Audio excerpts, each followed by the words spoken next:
Playwright, Celtic on 45th Street and 8th Avenue on Better Sports Network and the Fantasy Alarm YouTube channel with the great Ryan Hallam here. I'm Matt Deutsch, and we've had a lot of fun drafting fantasy football for charity to benefit fantasycares.org.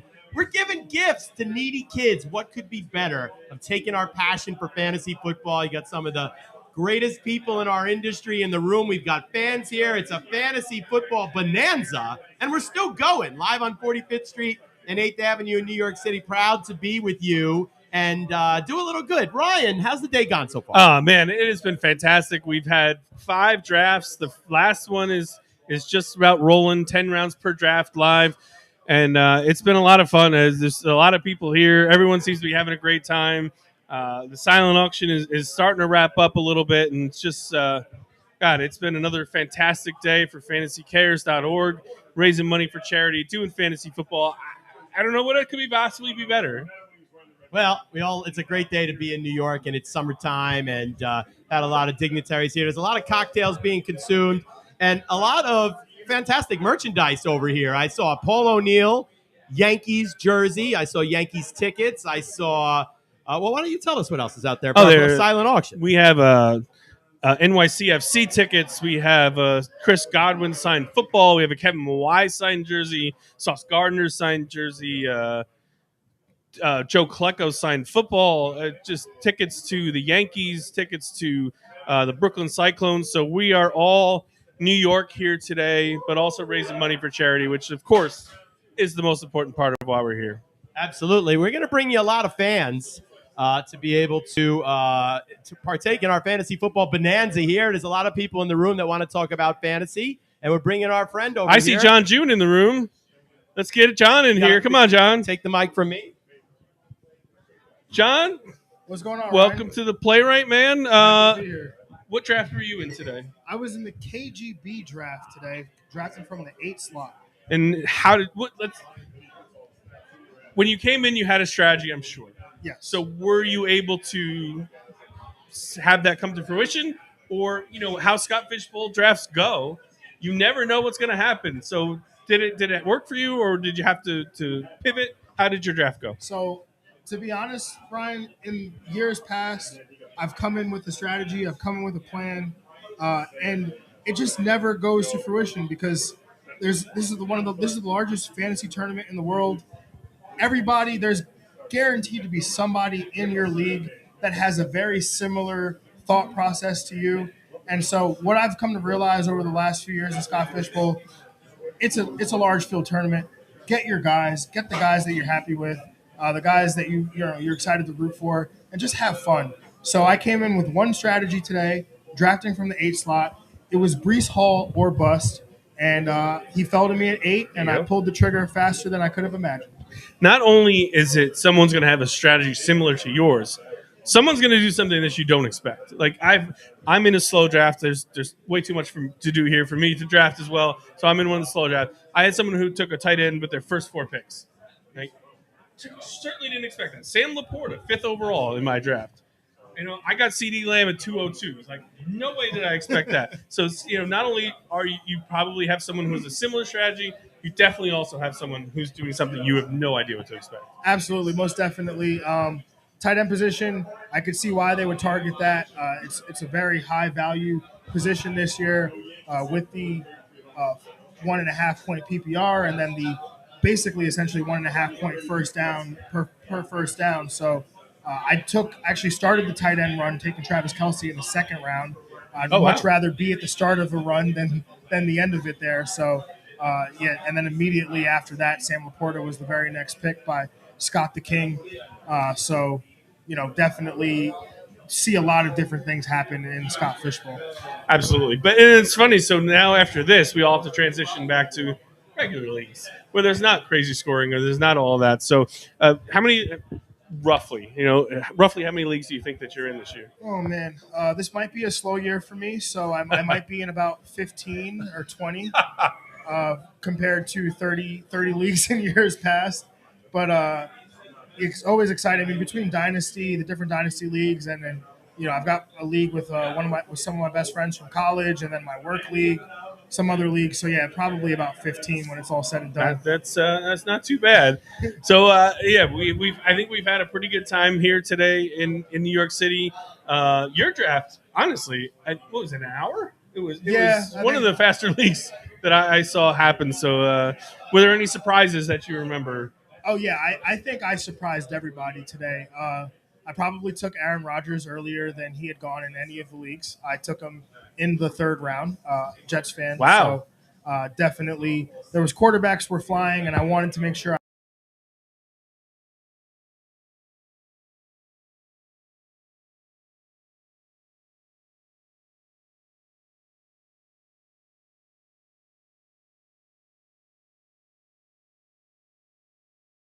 Rashee Rice in the ninth round, or eighth, maybe the eighth round. I can't remember, eighth or ninth. I've had a couple of beverages, so please forgive me.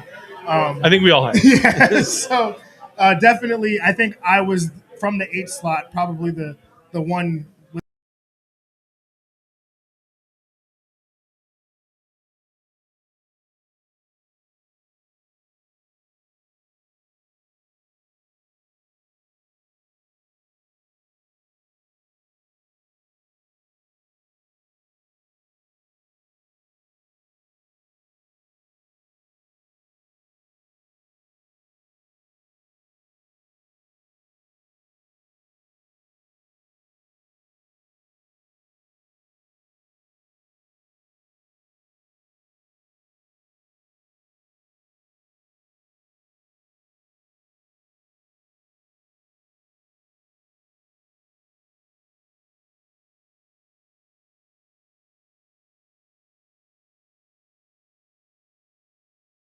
I'm still eyeing there to fill out the rest of my roster here.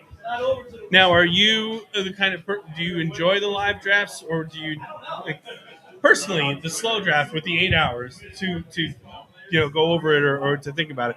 I do prefer. Now, again, I couldn't draft here today, but I don't know that I would, even if I do like, especially with the Scott Fishbowl. I do like the little bit of extra time to think about it, but. This is the second year you've been here and do live drafts. So, is it the draw of the camaraderie and the fun of doing it live, or do you just like? Yeah. So to answer that question, Ryan, I do actually prefer live drafts. I mean, growing up, that was all we ever did was live drafts, True. right? And so I loved that part of it. The energy, the room, that part is great. But last year, I was at the live draft event in New York City, and it was just such a wonderful experience. I wasn't even drafting, but you could just feel the excitement in the room, talking to all the people about their teams. And I just said to myself last year, I've got to find a way to get into the live draft this year. And so this year, when I got my invite and I went to go sign up, I remember reaching out on Twitter like, hey, are there any more live drafts left? And I remember you saying no. And then you DM'd me like 2 days later and you're like, hey, his spot just opened up.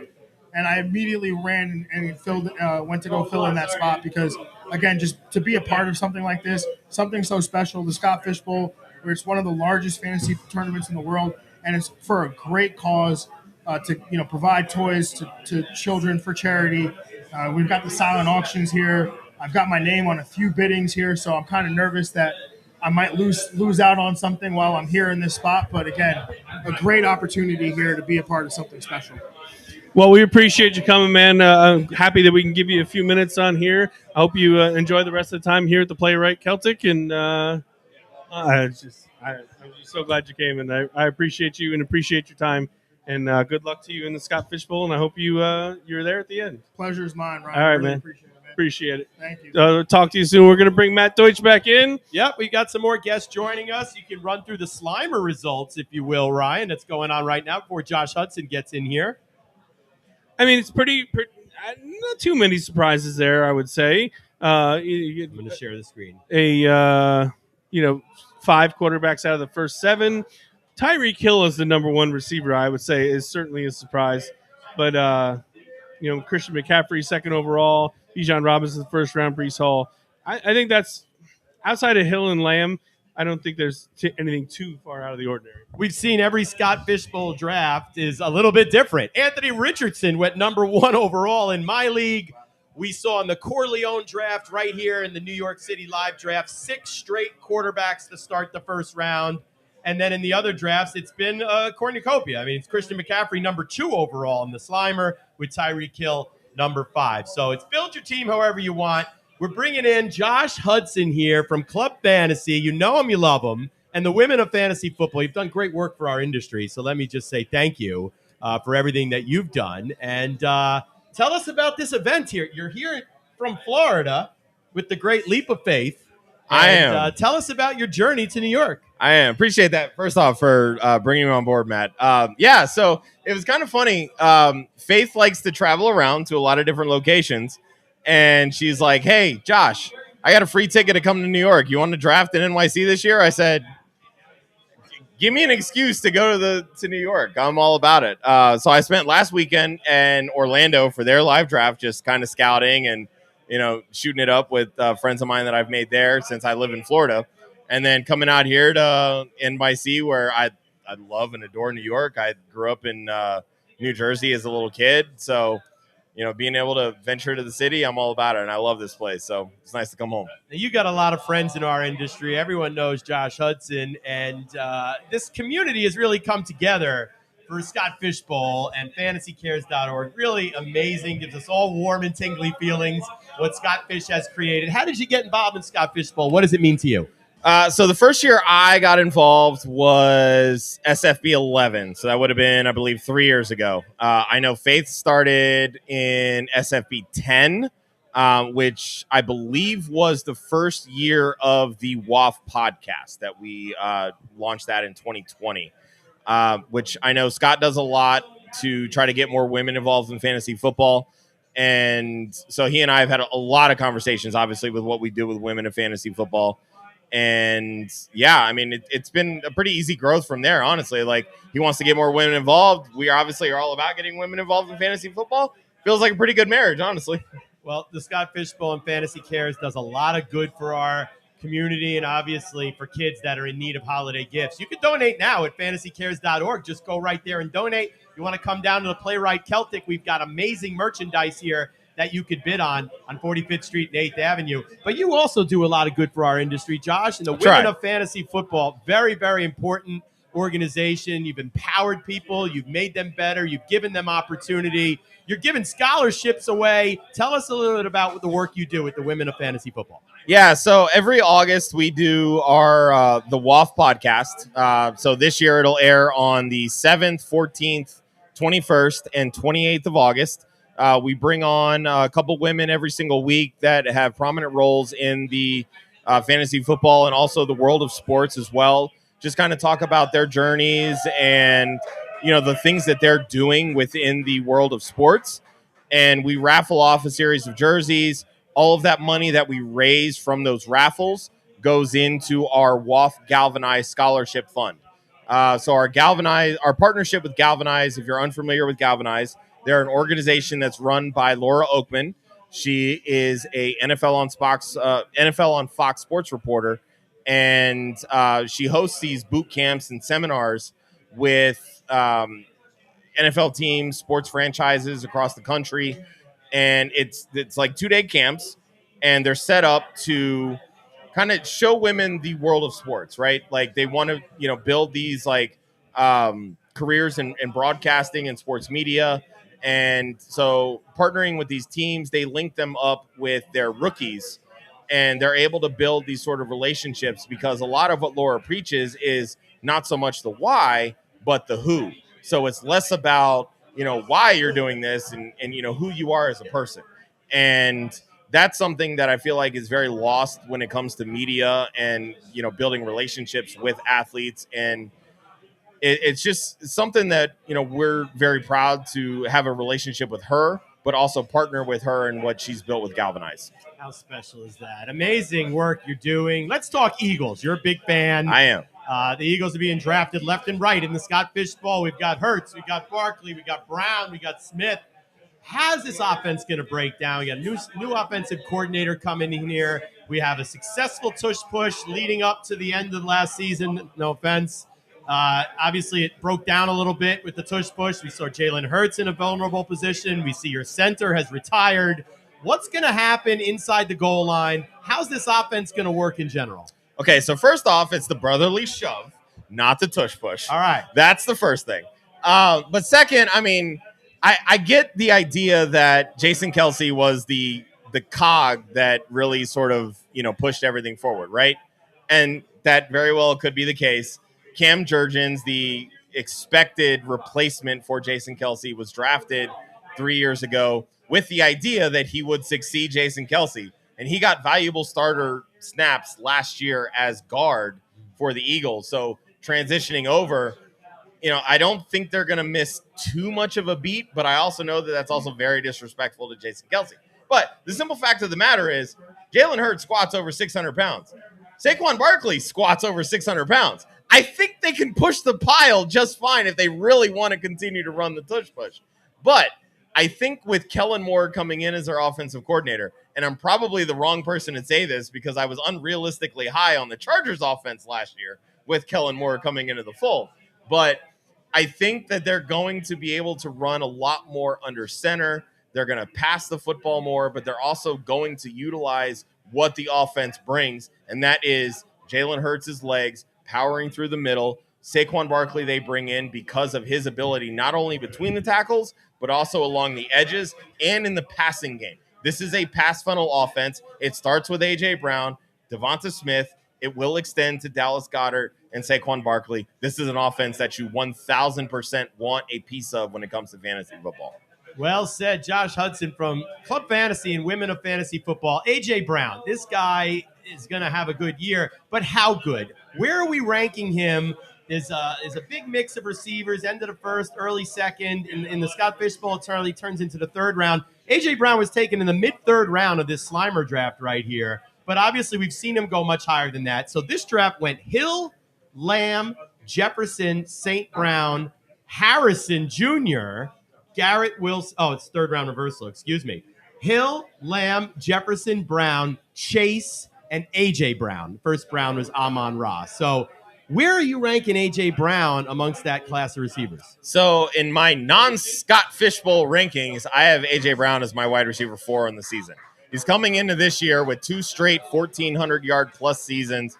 He's clearly the alpha when it comes to the Eagles' passing game. I'm all on board on A.J. Brown. I think the biggest thing is going to be, is he going to improve upon how many touchdowns he had last year?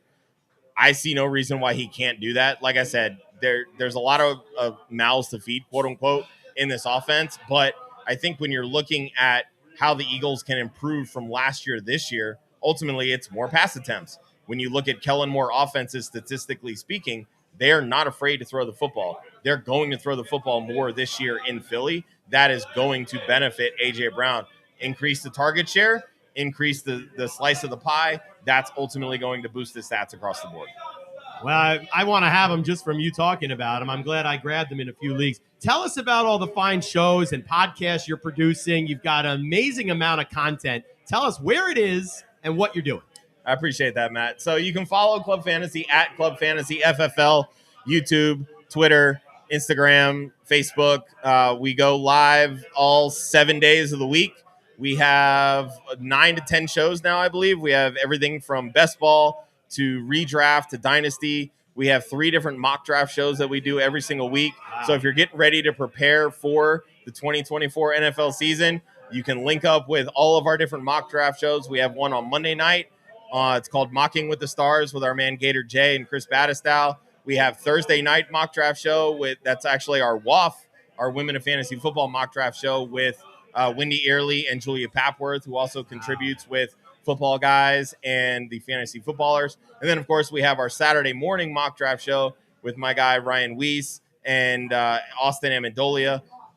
Mock drafts literally every single week. You get a different variety every single day that we go live. So it's a good pace of play, so to speak, for everybody that tries different things, whether it's IDP, redraft, Superflex, tight end premium, whatever.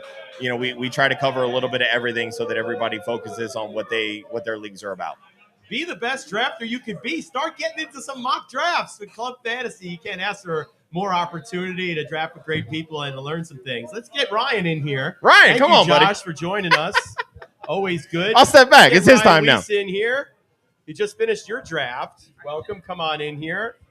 Now, you work with Club Fantasy also? I thought it was football guys. Tell me all the work you're doing. All of my writing work goes with football guys. If you're looking for anything I do writing, it's going to be there, and you'll find my rankings there. And then anything I do podcast-wise is with Club Fantasy, and I do a lot of the editing over there for all of their articles. Wow. And where do you live? I'm in Albany, so 2 hours north of here, but we made a whole weekend of it, brought the family down. It's been a great time so far. That's so nice. What league were you in Scott Fishbowl 14? What division? In 14, I'm in Blade. Blade. All right, let's go check out your draft here. How did it go? Tell us about it. It went absolutely terribly. As you guys just were pitching mock drafts, and mock drafts are fantastic, but sometimes things just do not go the way you expect them to go in a mock draft. Or, well, in the real draft after doing the mock draft. So all of the players I thought were going to end up with me did not end up with me. We had a weird run on running backs and wide receivers early in the draft, which let quarterbacks fall, which was just not what I expected to see happen in our draft. Well, let's walk through your team here. Where are you here? Oh, this is not our league. Oh, I've got too many leagues up here. Which one is this? You were here? No, this is Slimer. Yep. We'll get there. We just had yours up here. Let me stop sharing here. We'll go back to it. Blade? It is Blade. I saw it didn't come up when you. Yeah, it's not going to. No, it's doing the same thing to you again. It's going to a different tournament when you click on that one. Oh, all right. Well, I apologize for That's that. okay. So tell us your picks and your strategy here. Yeah. So everything told me that I was going to get one of either Bijan Robinson or Breece Hall to end the first round, and they went in the first 4 picks of that. So with the quarterbacks falling, I'm very high on Dak Prescott, even in a league where rushing quarterbacks are more favored. I think we saw great Dak Prescott last year, and I don't see a reason for that to change this season. So I ended up going Dak Prescott with able to get Amon-Ra St. Brown on the turnaround on the second round. It's a tight end premium league. So Trey McBride in the third round, and then had my fingers crossed because I got Amon-Ra St. Brown to get Jared Goff in the fourth round, and he went 1 pick before me on a completely unexpected pick. So nothing really went to plan. So I ended up grabbing Deebo Samuel there and grabbing Trevor Lawrence as my second quarterback. I think Trevor Lawrence is a guy, again, Trevor Lawrence has an underrated rushing upside where Trevor Lawrence, I believe, rushed for 350 yards and 3 touchdowns last season. There are players out there that aren't your stereotypical rushing quarterbacks that still have a little bit of value in a league like this, especially when you're favoring first downs and the like. Well, I was well said. And when I saw the scoring system, I was worried about the quarterbacks that don't run. What is it, 1 point for every 50 yards passing? Yes. So it's a little different. I'm a little worried. And I drafted Goff and Dak myself. So I was Wonderful. right with you. You made me so happy just by saying that. Well, I'm worried about it. I mean, I think both of them are going to have huge years. I agree. And hopefully they won't need to do the rushing yards to make up for it, be able to do it. But, you know, it's when you see a format like this, you try to kind of conform to the rules. How much do you weigh in special teams in this format? We're getting points for return yards on punts and kickoffs, and obviously tight end premium. So when you see a league like this, what's your process? Because everyone's got a different league. Yep. If I'm going into a league, I see my rules. How do I know how to tailor my strategy? So for me, it's as easy. I helped create a spreadsheet where I am able to put any league scoring system into a spreadsheet and see how it totals out to my own projections. When you look at the premiums, what I like to look for is how big of a premium is it? If it's a half point for a tight end premium, it still doesn't make tight ends that more valuable. It makes the good guys even better. So guys like Travis Kelce, Sam Laporta, they're just going to be so much better than the bad guys. But this is a big tight end premium, and what it does is it makes them more available to start in your flex position. And so for me, even after I got Trey McBride, I prioritized getting, if there was someone I believed in, and there was, a great second tight end. And for me, that's Brock Bowers. As a guy who was looked at as, quote unquote, and it's a term I don't love, but generational talent, and yet we're not drafting him at all that way. And I don't know if we're just terrified of the Las Vegas Raiders and what could happen there. But when you have a guy like Bowers who could come in and command 100 to 120 targets, one of the things people were knocking Bowers on was size. When I did his size comparison, he matches up size pound for pound with Sam Laporta, who was the tight end one as a rookie last year. So what's to say Brock Bowers couldn't do that? When it comes to the return yards, it's interesting. I wanted to dive in wholeheartedly, which we've seen in some of these Scott Fishbowl drafts with guys like Rashid Shaheed and the people we know are going to be. But a good friend of mine, Austin Amendola, who I do the mock draft show, pointed out that if you look at the return yardage from 21 and 22, there's almost no correlation to what we saw in 23. So we're guessing on what we've seen in the past, but with this new return game, it could be a completely different game in the NFL this season. Well, when I hear return yards, I think Cordaro Patterson. Oh, yeah. I'm not going to give up on him. I think he's going to have a strong year, especially since we don't just have to score touchdowns. They get 10 points for a TD That's right. on the return in this league. But you're getting points for yardage, and Cordaro, he's tough to bring down. He's old, but he's still got it. And did he get drafted in your league? Not yet. So we're only 10 rounds in on the Scott Fishbowl Lives. I'll tell you right now, and anybody in my division is now getting a look at my draft board. 17th round, I have him pinned right now. He does not have a very high ADP, but I love that you called him out. What I really love is his confidence. He knows that this rule was made to help a guy like him. And where there are questions about the return game with a ton of NFL teams, when you look at the Pittsburgh Steelers, there's no question. They brought in Cordero Patterson after this rule was put in place to play this role.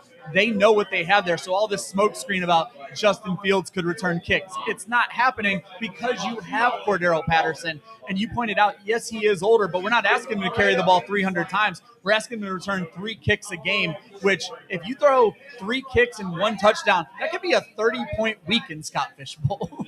Crazy. You're hearing some smart things from Ryan Weiss of Football Guys and Club Fantasy. Yeah. And who else are you working with? Just those two. I already work hard enough. So, Women of Fantasy Football. I always joke that Josh Hudson, Faith Enos do all the work for Women of Fantasy Football, and I want to throw Kelly Singh in there as well. I am just the biggest cheerleader. All I do is retweet and make sure they get the support they deserve. I don't do any of the work. Don't let them tell you that I do. You got a lot of smart people in this room in New York City at the Playwright Celtic on 45th and 8th Avenue. And Scott Fishbowl is worldwide now. We've been in Barcelona. We've been in Brazil. We've been in London, Vancouver, Mexico City, Hawaii, even Buffalo, New York. And drafts aren't stopping. Philadelphia tomorrow. Yeah. And just an amazing organization.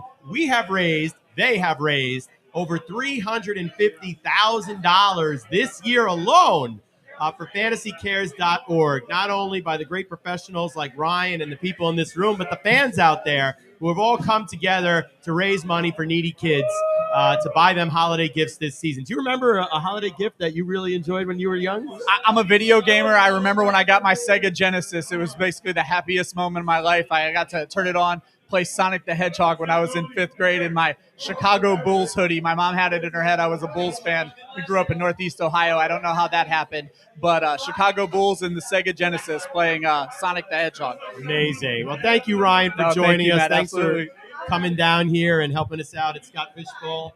Cheers. Always great to see you, Have buddy. a great Look forward season. to next year. Let's get Nate in here. Nate Cheatham. He's an IDP guy, but he knows offense too. Oh, come on in here, Nate. I made it a little tight for you. Here he is. Hey, what's going on? Tell us who you're working for these days. Oh, man. So I, number one, am with IDP Plus. We are a IDP offense, sports betting website, content, and YouTube channel. But also on top of that, I work with Bob Long at the FF Expo, Canton, Ohio, August 9th through 13th this year. And yeah, I absolutely love doing that and being part of the fantasy community as a whole. Well, we've got the best community of any industry. We all know that. And we've all come together for the Scott Fishbowl 14 all around the world. But the Fantasy Football Expo in August is also a fantastic event in Canton, Ohio, site of the Pro Football Hall of Fame. It's one of the, along with Scott Fishbowl, one of the only fan events that we have in this industry. It's always, quote, experts and analysts, but it's wonderful to get up in front of the fans and meet people, and that's what we get to do at the Expo. Have a lot of fun at the Pro Football Hall of Fame, drafting fantasy football, and meeting the people. Tell us how it's going. How's the Expo coming together? Oh, the Expo's going amazing. I'm really excited for everything that's going to happen here in another month. Everyone coming in from all over the country, the world. There are people that come from, Europe, Canada, Mexico. I think I've heard of someone coming from Australia even. And then this year's special, we are extending and adding in on Saturday. There's going to be a sports betting expo that will be part of it at the same location that the fantasy on Sunday expo will be. So just overall, it keeps growing, it keeps getting bigger. And if you haven't gone to the expo, listen, it's not just for the industry people. It's for the fans. It's there. Come meet, from the big guys at CBS, ESPN, NBC, all the way down to your favorite creators on YouTube. They're all there, and you get a chance for, hey, make a vacation of it, come out and get to hang out and talk football. And a pretty spicy flag football tournament over there, right? Yeah, absolutely.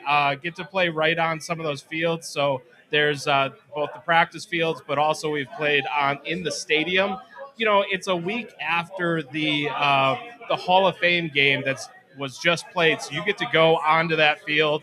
You get to see what it's like to be in the middle of the stands and in the middle of the field where everyone was just playing a week ago. All of your favorite players from those teams that play. And you get to play the flag football. There's other events along with it. There's a great poker tournament that happens. There's draft night out, which you get to come in and actually do a live draft, very similar to the Scott Fishbowl Lives here, all there in Canton. Wow. Well, I'll be there, and I can't miss that one. Let's talk some IDP. Sure. Individual defensive players. Gets me excited. What's new this year as far as free agents, whatnot? Who's high, who's low? Tell us kind of how the IDP breakdown is. Let's assume that all the positions are graded evenly, so it's not all about middle linebackers, and defensive tackles have some value. So tell us some of the sleepers out there, and maybe some of the stronger picks on the draft board. Yeah, absolutely. I mean, first and foremost, like if you were able to get a TJ Watt at a defensive lineman position, that's almost a game changer. It's almost a broken player. He's just too good at that position. So going and grabbing your TJ Watt like early on, and when you can get him at that value at a defensive lineman, it's just a game-winning move right there. But then on top of it, you've got your Micah Parsons, your Nick Bosa's that you can get a little bit later to still be competitive. There's the linebackers. You've got, Bobby Wagner. He's still a thing. He's still around. He's still a good player to get at a value. Washington this year, right? Yep. So, I highly recommend if you haven't played IDP, give it a try. If you're coming to the expo, there's actually an IDP league in the draft night out. Join the Lawrence Taylor division, and you'll actually get to meet me. I'll be running that league, and we have a special trophy just for the IDP portion. I love individual defensive players because you get that Monday night primetime game, and you're going up against your opponent's running back. You've got the middle linebacker, and you're watching that battle all night. And It just team defense, it just doesn't do it for me anymore. It's too random. We have no idea who's going to be good anyway, week to week. Forget about before the season. IDP is a little more fair, and it's a little bit more skill-based. Now, I'm going to give you my guy, and he's not a sleeper at all, but I think Marcus Davenport in Detroit that I've heard nobody talk about, and I'm gobbling him up in all these leagues. It just seems to make sense to me. What do you think?